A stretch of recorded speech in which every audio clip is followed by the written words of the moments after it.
नमस्कार, आप देख रहे हैं तीखी सच और मैं हूं आपके साथ संजीव चौधरी। अभी हमारे देश में जो सबसे ज़्यादा ट्रेंडिंग में मुद्दा चल रहा है वो शीमा हैदर की मुद्दा हर दिन कुछ नया मोड़ लेता हुआ दिखाई दे रहा है। और ये वास्तविक रूप से अगर देखें तो ये कहीं ना कहीं साजिश बहुत बड़ी नज़र आती है। उसमें भी जब शीमा हैदर जिस तरीके से हमारे देश में प्रवेश करती है, जिस तरीके से दाखिला लेती है, वो कहीं ना कहीं टेररिज्म को सपोर्ट करती हुई नज़र आ रही है।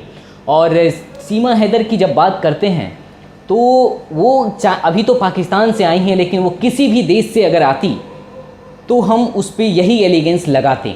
लेकिन जब वो पाकिस्तान से आती है तो हम उस पर किसी भी तरीके से एलिगेंस लगाने से पहले सोचते नहीं, क्योंकि पाकिस्तान ने वो अपना भरोसा भारत के लिए ऐसा बना रखा है। तो बिल्कुल चाहे कितने भी वीडियो पाकिस्तान की तरफ से जारी हो जाएं, लेकिन शीमा हैदर हमेशा शक के निगाह से देखी जाएंगी।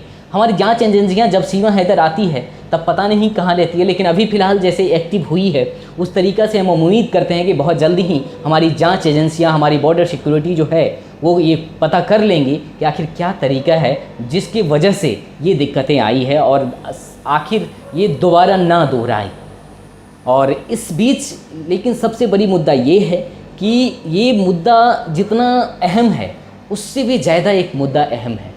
लेकिन हमारे देश में दिक्कत क्या है कि हम उसी चीज़ को अपने जहन में रखते हैं जो हमको मीडिया दिखा रही है।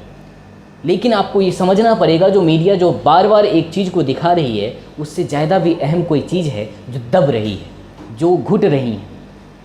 मणिपुर की जो हादसा होती है वो बहुत ही ज़्यादा भयानक और बहुत ही ज़्यादा दर्द से दिल को दहला देने वाली होती है, लेकिन मीडिया उस पर इतना ज़्यादा अपना स्टैंड नहीं लेती है, जिसकी वजह से हमारे देश की जो जनता है वो अपना नज़र भटका के शीमा हैदर पे फिर दोबारा शिफ्ट कर लेती है। लेकिन ज़रूरी ये है कि हम जो ध्यान में रखेंगे सरकार वही ध्यान में रखेगी, वही सरकार वो अपना स्टैंड लेगी।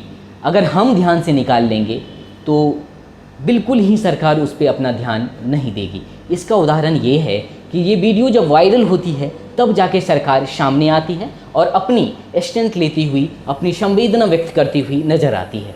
लेकिन ये वीडियो जो वायरल हुई है ये वीडियो बहुत ही ज़्यादा पुरानी है। ये 78 दिन बाद हमारी सरकार संवेदना व्यक्त करती है। लेकिन ये जिस दिन वीडियो वायरल हुई है, ये जो वहाँ पे बहुल समुदाय हैं, मणिपुर में जो बहुल समुदाय हैं, मैती समुदाय, उनके द्वारा कुकी समुदाय पे ये जुर्म ढाया जाता है, ये दरिंदगी किया जाता है। और ये दरिंदगी का अगर जड़ देखें तो सबसे बड़ी बात ये पता चलेगा कि ये कहीं ना कहीं फेक वीडियो से हुआ है।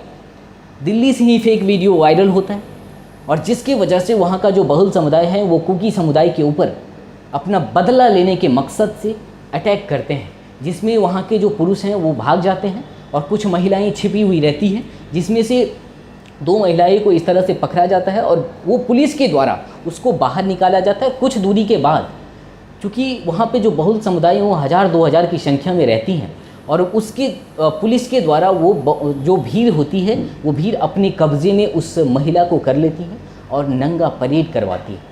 ये वीडियो इतनी ज़्यादा दर्दनाक है, इतनी ज़्यादा शर्मसार करने वाली है, जिसको आप पूरा ना देख पाएंगे और ना किसी को पूरी तरह बयां कर पाएंगे।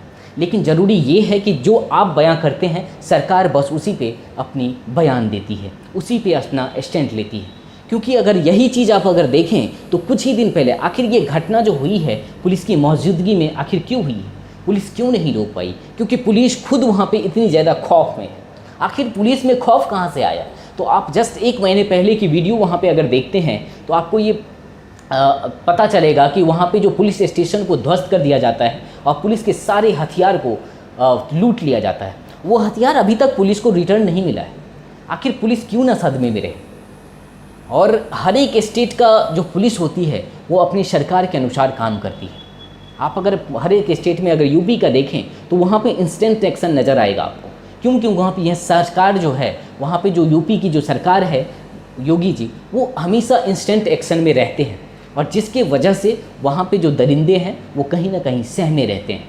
उनको ये बिल्कुल अंदाज़ा रहता है कि अगर हम कुछ भी ऐसा करते हैं तो उसका बहुत ही जल्द हमें परिणाम भुगतना पड़ेगा। लेकिन यही डर हमारे अन्य स्टेट में नहीं है। यही डर हमारे मणिपुर के पुलिस का डर जो है वहाँ के समुदायों में जुर्म करने से पहले नहीं था, जिसकी वजह से ये हादसा दोहराती है। और अगर ये डर नहीं था, उसमें कहीं ना कहीं जिम्मेदार जो है वहाँ की राज्य की सरकार है और हमारी जो संविधान की संघीय व्यवस्था है, जिसके तहत हमारी जो केंद्र की सरकार है वो भी जिम्मेदार है। क्योंकि कहीं ना कहीं अगर किसी भी स्टेट का शासन कमज़ोर होती है, प्रशासन कमज़ोर होती है, तो ज़रूरत पड़ता है संघ की शक्तियों की। और अगर संघ को जो केंद्र की शक्तियां हैं वो अगर उसको सपोर्ट नहीं दे रही है, अगर वो मजबूत नहीं कर पा रही है, तो कहीं ना कहीं जिम्मेदार वो भी है।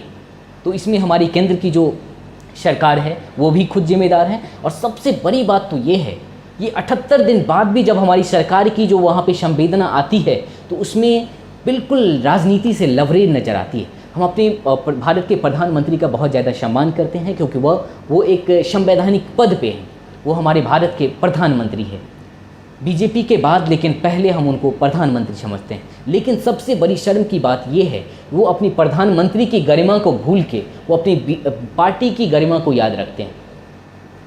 इसका उदाहरण ये है कि वो जब अपना संवेदना व्यक्त कर रहे होते हैं तो उसमें मणिपुर तीसरा स्थान पे आता है और उससे पहले बंगाल और राजस्थान आ जाता है, छत्तीसगढ़ और राजस्थान आ जाती है। आखिर क्यों? जब आप मणिपुर की इंस्टेंट घटना हो रही है, आप अगर उसको तीसरे नंबर पे अगर मणिपुर की घटना को व्यक्त करते हैं तो कहीं ना कहीं वो छोटी नज़र आती है। जिस टाइम पे घटना हुई थी राजस्थान या छत्तीसगढ़ में, उस टाइम पे आप खुद एक्शन ले सकते थे, वहाँ की सरकार से आप पूछ सकते थे और ये शासन व्यवस्था में कहीं ना कहीं प्रायिकता है। लेकिन आपने अगर उस समय पे नहीं किया तो अभी जो इस मणिपुर की घटना हुई उसमें आप अगर उसको जोड़ के देखते हैं तो ये कहीं ना कहीं बिल्कुल राजनीति से लवरेज नज़र आती है और वो कहीं ना कहीं आपको शर्मिंदगी के घेरे में डाल देती है। और इस बात का बहुत ही ज़्यादा शर्म महसूस होता है कि आप एक प्रधानमंत्री संवैधानिक पद पे होते हुए आप इतने ज़्यादा राजनीति से लवरेज हैं कि आप अपनी संवैधानिक मर्यादा को भूल रहे हैं। आज वहाँ पे जो घटना हुई है वो इतनी दर्दनाक है, जो अगर आप इस घटना को इतनी जल्दी भुला देंगे तो वो बहुत ही जल्दी आपके अगल बगल, आपके पड़ोस, आपके अपनों के साथ घट सकती है। तो ये आप यकीन मानिए कि आपको उस घटना को जहन में रखना हो। आप उसकी चर्चा नहीं कर पाएंगे क्योंकि इतना वो शर्मसार करने वाली है, लेकिन आपको चर्चा करना होगा। अगर आप आज चर्चा नहीं करते हैं तो आपकी चर्चा कहीं ना हो सकती।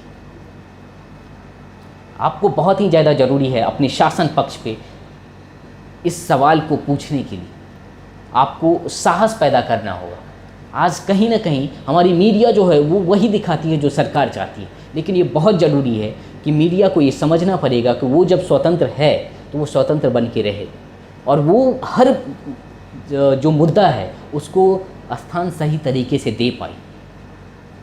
लेकिन आज केवल और केवल डिबेट चलती है, केवल लड़ाई झगड़े मीडिया में चल रही है, लेकिन हकीकत जब आती है तो हमको आश्चर्य ये लगता है, इतनी बड़ी घटना होती है जिसमें इतनी संख्या में आदमी होते हैं और सरकार कहती है कि मुझे पता नहीं है। आसानी से पता है क्योंकि वहाँ पे सरकार शासन पक्ष भी मौजूद होता है। सरकार को क्या, केंद्र सरकार को भी सारा कुछ मालूम होता है, बस अपनी नाकामी छुपाने के लिए वो उसको उजागर नहीं कर पाते हैं। लेकिन सबसे बड़ी शर्म की बात यह है कि हमारी मीडिया का जो कर्तव्य बनता था कि मुद्दा को हाईलाइट करने का, मुद्दा को सबके नज़र में लाने का और किसी को न्याय दिलाने का, वो मीडिया नहीं करती है। वो अगर आपका वीडियो कहीं वायरल हो जाता है तो आपको न्याय मिल जाता है, अदरवाइज आप न्याय से परे रह जाते हैं। अभी वो वीडियो वायरल हुआ, पता नहीं कितना न्याय मिल पाएगा। उस भीड़ में जो हज़ारों की संख्या थी उसमें से कितने गिरफ्तार हो पाएंगे पता नहीं। अभी तो 1-2 गिरफ्तार हुई हैं और उसका क्या खामियाजा आगे भी हो सकता है उसका भी पता नहीं। लेकिन वैसे भी हमारी पूर्वी राज्य जो है वो हमेशा कलेशों से घिरे ही रहते हैं, उस पर हमारी सरकार की नज़र पूरी तरह से बनी रहनी बहुत ज़्यादा ज़रूरी है, बहुत ज़्यादा ज़रूरी है। और उससे भी बहुत ज़्यादा ज़रूरी ये है कि हम जो इस लोकतंत्र में जो हमारी जो जनता है ये अपना ध्यान किस तरफ बनाए रखती है। तो बहुत बहुत धन्यवाद। आप देख रहे थे तीखी सच, मैं हूँ आपके साथ संजीव चौधरी। मैं सिर्फ आपसे इतना अपील करता हूँ कि हम सभी जनमानस अगर जिस मुद्दे पे ध्यान रखेंगे, सरकार उस पे ध्यान अवश्य रखेगी। आप अपनी ध्यान हर एक सेंसिटिव मुद्दे पे बनाए रखिए। सीमा हैदर की तरफ भी मुद्दा रखिए क्योंकि वो कहीं ना कहीं एक बहुत बड़ी जासूसी कर सकती है, बहुत बड़ी जासूस हो सकते हैं, उसमें भी जब पाकिस्तान से आए।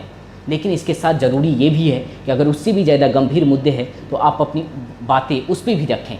बहुत बहुत धन्यवाद।